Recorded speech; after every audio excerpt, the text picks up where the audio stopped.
Bueno, entonces tenemos el cubo en una posición oblicua, visto desde arriba, está de manera que esta cara no es paralela al cuadro, dibujamos la posición del cuadro, dibujamos la posición del cubo, así, por ejemplo, en una dirección cualquiera. ¿Qué pasa? Si la coloco así y vais a hacer las fugas, os queda muy lejos, ¿no? Entonces hay que colocarlo de manera que esto se aproxime más o menos a los 45 grados, ¿vale? Ya digo, si lo ponéis así, imaginaos que alguien lo pone en una posición oblicua así, luego pone esto así, pone aquí el punto de vista y ahora tiene que hacer una paralela a esta, tiene aquí el punto de vista, le sale fuera del papel, ¿no? Conste que hay métodos para hacerlo dentro del papel, pero bueno, es complicarnos, es lo de los puntos de fuga reducidos, etcétera, ¿no? Pero pues, hay que aplicar el teorema de Tales para hacer ese ejercicio, pero ya digo, no vamos a complicarnos, entonces lo vamos a hacer aquí. Y con esta posición, fijaros que estos dos ángulos, sin ser de 45, pues si fueran de 45 sería esta línea y esta igual ángulo respecto a esta, ¿vale? Está ligeramente inclinada hacia un lado. Tenemos aquí el cubo y vamos a ver cómo ve el señor que, por ejemplo, está aquí a esta distancia. Como está bastante lejos, pues no va a salir distorsionado, ¿vale? Y luego podemos partir del cubo para hacer una pirámide, ¿no? Entonces dibujamos las dos líneas, la línea de tierra, la línea del horizonte, ¿vale? Y esta es la línea del plano de cuadro, ¿vale? Bueno, si os digo que hagáis una perspectiva de un cubo, pues por facilidad sería más sencillo colocar el vértice aquí, en el cuadro. Eso ya depende de cada uno, ¿vale? Yo lo he puesto separado, digamos que es algo más lioso, pero bueno, también es sencillito, ¿no? Entonces lo dibujo en el espacio, la simulación espacial, para que entendamos cuál es el fundamento de todo el trazado que vamos desarrollando. Pues tenemos por aquí los dos planos que se cortan ortogonalmente. Hay que decir que todos los parámetros de la cónica pueden variar. Yo si quiero puedo cambiar el ángulo entre estos dos planos, puedo cambiar todo. Hasta puedo dibujar incluso lo que sale de este lado del cuadro. Eso es lo que se estudia en proyección central. Lógicamente no lo vemos aquí porque no es muy práctico a nivel de hacer perspectivas para representar para un ilustrador. Bueno, pues tenemos aquí la figura, aquí tenemos el cuadrado, aquí tenemos otra cara cuadrada y esta es la posición del cubo, ¿vale?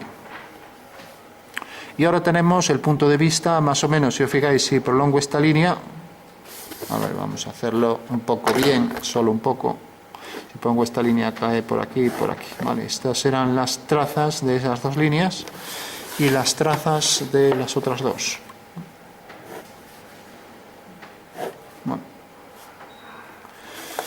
Bueno, tenemos las dos trazas de ambas líneas que sabemos que tenemos que subir ¿a dónde? A esta línea, ¿no? A la línea de tierra. Mediante líneas ortogonales a la línea de tierra, ¿no? Y ahora por V, ¿qué hacíamos? Paralelas a esas dos líneas, ¿no? Entonces, haremos una paralela a esta recta, tenemos esta dirección. Y ahora una paralela a esta, tenemos esta dirección. De esta manera obtenemos aquí, pues, una especie de cartabón, ¿no? Que nos define la posición de las fugas, ¿vale? F'. Bueno, ya sabéis que las fugas hay que subirlas al horizonte mediante ortogonales, ¿vale? Bueno, pues ya tenemos las fugas proyectadas y las trazas, ya podemos dibujar la perspectiva del cuadrado. Estas dos siguen esta dirección hacia esta fuga, o sea que estas dos van hacia aquella fuga, una y otra, ¿vale? Mientras que estas dos, de estos dos puntos, van hacia esta fuga, ¿vale? Y tenemos ya que la intersección de las cuatro líneas nos da la perspectiva del cuadrado, ¿vale? Para verificar que esto está bien, podríamos hacerlo de muchas formas. Una de ellas que veíamos era, si yo, por ejemplo, alineo un punto cualquiera, por ejemplo, el punto A, que es este, con V, fijaros que al alinear quedaba aquí. Entonces, al levantar una vertical debe quedar por aquí. O sea que ahí lo tenemos, ¿no? Con lo cual verificamos que está bien, ¿de acuerdo? El punto de intersección es la perspectiva de A, que el señor ve aquí, A', y por tanto lo puede subir ahí y verificar que queda sobre esa recta, ¿vale? Bueno, entonces el fundamento espacial, según vemos aquí, tenemos el cubo, lo vamos a remarcar un poco más. por lo menos una parte visible. Tenemos la posición del punto de vista, por ejemplo aquí, V, ¿vale? Y sabemos que la perspectiva de este punto, como acabamos de obtener, que podría ser oeste, ¿no? Como hemos puesto aquí el de la planta, pues ya lo marco. El de la planta es este, proyecto V sobre el plano geometral, plano del suelo aquí. Entonces hago el plano que pasa por V y que es vertical. Entonces la intersección de un plano vertical con otro vertical saldrá otra línea en vertical, y al unir este punto con V me da la perspectiva de ese punto, que es este. O sea que la perspectiva de A es A'. ¿Vale? Bueno, ese sería un fundamento espacial como intersección del rayo visual con el plano de cuadro, que es esto. ¿Vale? Ahora bien, aquí lo que hemos hecho ha sido simplemente, para representar una línea cualquiera, voy a hacer solo una para no llenar de líneas. Esta línea, que llamaré M, ¿vale?, viene por aquí, tiene aquí la traza, o sea que esta es la traza de M, y si hago por V una paralela, tengo aquí su fuga. Eso quiere decir que la perspectiva de la línea M pues será esta, y como pasa por este punto, pues pasará por ese punto, ¿vale? Bueno, pues ahí la tenemos ya, ¿de acuerdo? La perspectiva de M es M', ¿vale? Bueno, pues esto que vemos aquí es en realidad lo que sale aquí, la perspectiva de M, dime, es M', ¿vale? Está en M'. Porque si te fijas, dos líneas paralelas se cortan en el infinito, ¿vale? ¿Y qué quiere decir eso? Que este punto se transforma en este en este, y según me voy alejando, esto se va acercando hacia la imagen del punto del infinito, que es este. Entonces la recta esta queda definida por la traza, que es esta, y por el punto de la imagen del punto del final, que es este. Por lo tanto, sabemos que la perspectiva de esta línea es esta, ¿vale? O sea que en realidad este sería un plano que contiene a las dos líneas, a esta, y también a esta, ¿vale? Bueno, tenemos ya el cuadrado, con lo cual ya podemos hacer ahí encima, pues vamos a imaginar que en vez de ser el cubo, pues hacemos una pirámide con vértice aquí. Entonces, como tiene vértice aquí igual a la arista, puedo coger la medida de la arista, colocarla aquí, o si quiero la coloco directamente en el centro, pero bueno, para que se vea más clara, la voy a hacer así, hago todo el cubo. Entonces fijaros que al proyectar aquí esta línea ya tengo que la altura del cubo sería esta, ¿vale? De acuerdo, todo el mundo lo ve, ¿no? Y si cogiera la altura de este lado, al proyectarla aquí hacia esa fuga y levantar verticales, tendríamos que las alturas serían estas dos, ¿vale? Con lo cual ya sé que el cubo pasaría por esos puntos, ¿vale? O sea que tengo ahí el cubo completo. Pero ahora me piden una pirámide que tenga aquí el vértice, ¿vale? Entonces la intersección de las dos diagonales del cuadrado superior genera ahí el vértice que uniré con esos 4 puntos. Entonces tengo aquí ya las aristas de la pirámide, y ya tengo ahí la pirámide en perspectiva cónica oblicua. Fijaros que esta línea no se ve, por convenio la ponemos discontinua, vale, y aquí lo mismo. Y la de atrás, como es coincidente con esta, ya no la marco, pero si no fuera coincidente habría que marcar las discontinuas por ahí detrás, vale.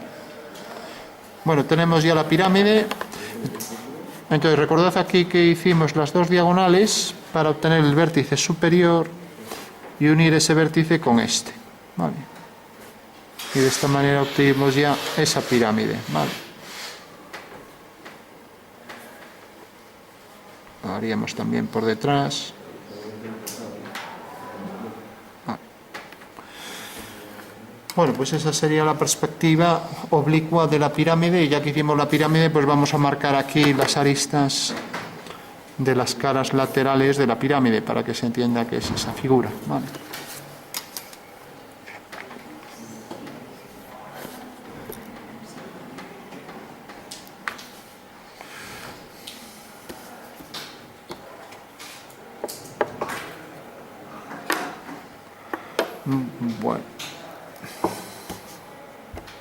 Bueno, por último, ya que tenemos la pirámide, vamos a hacer unas sombras, ¿no?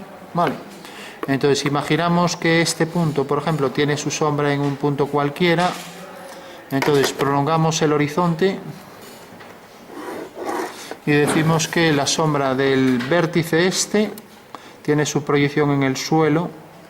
Vamos a ponerla aquí, la intersección de esta línea con la diagonal, y vamos a hacer que, por ejemplo, la sombra de esa vertical sea esta. Vale. Entonces tenemos la sombra de una línea vertical es esta, y nos dicen que la sombra de este vértice, por ejemplo, es este punto. Vale. O sea, del vértice V es V'. Vale. Bueno, mira esta franja que aparece por ahí. Y sin embargo no aparece aquí. Bueno, pues decía, la sombra de esto, eso quiere decir que el rayo de luz viene por aquí. Bajamos una vertical y esta es la fuga de los rayos solares, ¿vale? Mientras que esta es la fuga de las sombras de las verticales. Vamos a ponerlo aquí, FSV, ¿vale? Bueno, pues ahora ya podemos completar la sombra. Coger batería aquí. ¿Qué habrá que hacer? Que alguien me lo diga.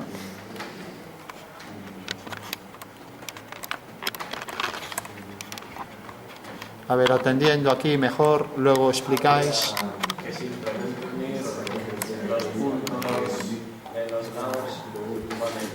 Exacto, sí. Cogemos estos vértices, como la sombra, a ver, luego explicáis ahí. Como la sombra de este punto es este y esta línea sale de este punto, pues habrá que unir ese punto con este. Y luego este punto con el de atrás, ¿vale?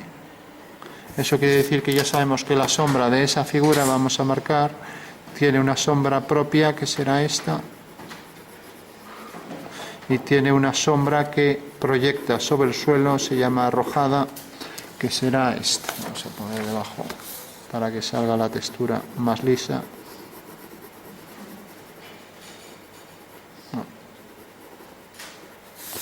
O sea que bastó con calcular la sombra de un punto, de este punto que cae aquí, ¿vale? Y fijaros que siempre va a haber esta alineación aquí de estos dos puntos sobre una vertical, ¿vale? Bueno, pues ese será el procedimiento para calcular la sombra. O sea que sombra que proyecta sobre el suelo y sombra propia del objeto. ¿De acuerdo? Vale.